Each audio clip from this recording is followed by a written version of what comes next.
Quand on débute avec un appareil photo, on entend très vite parler du mode manuel, de la priorité ouverture, de la priorité vitesse. Et honnêtement, beaucoup de gens finissent par se demander mais au final, quel mode faut-il vraiment utiliser? Parce qu'entre un oiseau en vol, une photo macro, un portrait ou une scène avec une lumière compliquée, le bon mode peut complètement changer votre résultat. Contrairement à ce qu'on entend parfois, le mode manuel n'est pas forcément le meilleur mode. Beaucoup de photographes expérimentés, professionnels, utilisent énormément les modes priorité, l'ISO auto ou des réglages semi-automatiques, simplement parce que dans certaines situations, c'est plus rapide, plus pratique et plus efficace. Alors aujourd'hui, on va voir ensemble comment fonctionnent les différents modes priorité sur l'OM1, comment les régler concrètement, dans quelles situations ils deviennent intéressants, et surtout comment choisir le bon mode selon votre pratique photo. Donc prenez votre OM1 avec vous et on va regarder tout ça directement sur le boîtier.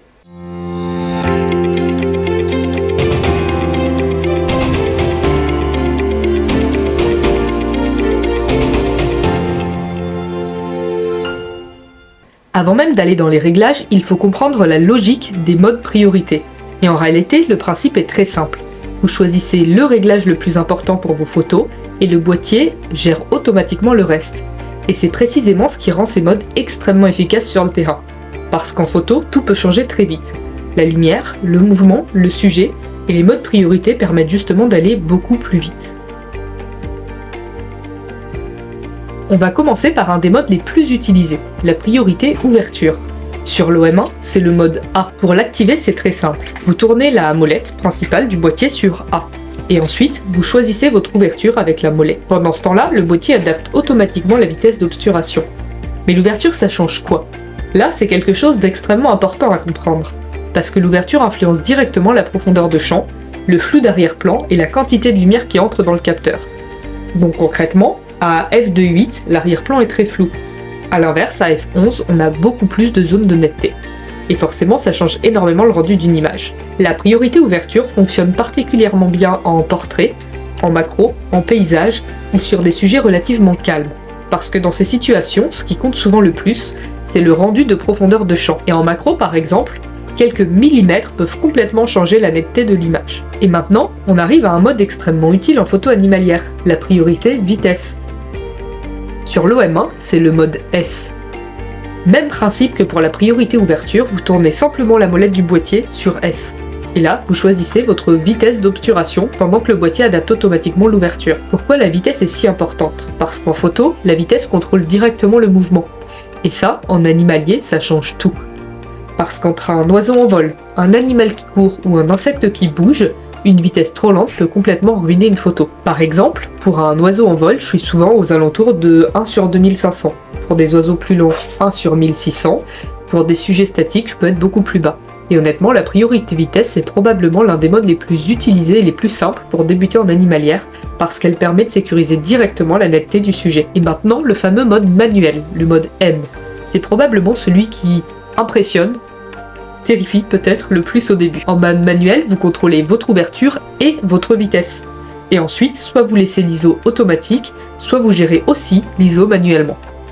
Donc là, vous avez un contrôle quasi total sur votre exposition. Attention, le mode manuel n'est pas obligatoire. Là, il y a quelque chose d'important à comprendre, d'important à rappeler.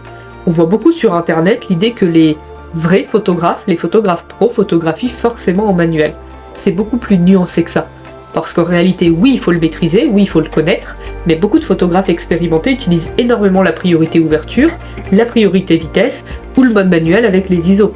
Parce que dans certaines situations, les modes automatiques sont plus simples, plus rapides, plus fluides et plus efficaces sur le terrain. Et au final, le plus important, c'est pas le mode affiché sur votre molette. Le plus important, c'est de comprendre votre exposition, c'est de comprendre ce que fait votre appareil, et surtout c'est de réussir vos images. Et maintenant, un réglage extrêmement important avec les modes priorité. L'ISO auto. C'est souvent celui qui rend ces modes vraiment efficaces sur le terrain. Pour l'activer, vous allez dans le menu ISO, ISO automatique, et là le boîtier adapte automatiquement l'ISO selon les lumières. Et attention à la limite ISO. Surtout, je conseille fortement de définir une limite, parce que parfois le boîtier peut monter très haut sans que vous vous en rendiez compte. Pour ça, vous allez dans menu, ISO auto, limite ISO auto. Et là, vous pouvez définir la valeur maximale que le boîtier pourra utiliser. Et maintenant, la vraie question. Quel mode choisir au final? Il n'y a pas une seule bonne réponse. La priorité ouverture fonctionne extrêmement bien en macro, en portrait, en paysage ou sur des sujets relativement statiques, parce que la priorité devient la profondeur de champ. La priorité vitesse, elle, devient particulièrement intéressante en animalier, en sport, sur des oiseaux en vol ou pour du sujet rapide, parce que la priorité est alors le mouvement. Et enfin, le manuel avec ISO auto ou ISO manuel est très utilisé en animalier, en reportage, parce qu'il permet de garder sa vitesse, son ouverture, tout en laissant le boîtier adapter automatiquement l'ISO. Finalement, je pense que le point le plus important de cette vidéo, c'est que le meilleur mode, c'est surtout celui avec lequel vous êtes le plus à l'aise sur le terrain. Au final, un appareil photo, c'est un outil. Le but, c'est pas de photographier comme un pro ou de façon standard avec tous les mêmes réglages. Le but, c'est surtout d'être réactif, de comprendre ce qu'on fait et de réussir les images qu'on a envie de créer. Bon voilà, on arrive au bout de cette vidéo sur les modes priorité de l'OM1 et maintenant vous comprenez beaucoup mieux comment fonctionnent ces modes, dans quelles situations ils deviennent utiles et surtout comment les utiliser concrètement sur le terrain. Une fois qu'on comprend vraiment leur logique, la photo devient beaucoup plus fluide et plus intuitive. En tout cas, dites-moi en commentaire si vous photographiez plutôt en mode priorité ouverture, priorité vitesse ou en manuel. Je suis curieuse de voir les habitudes de chacun. À très vite.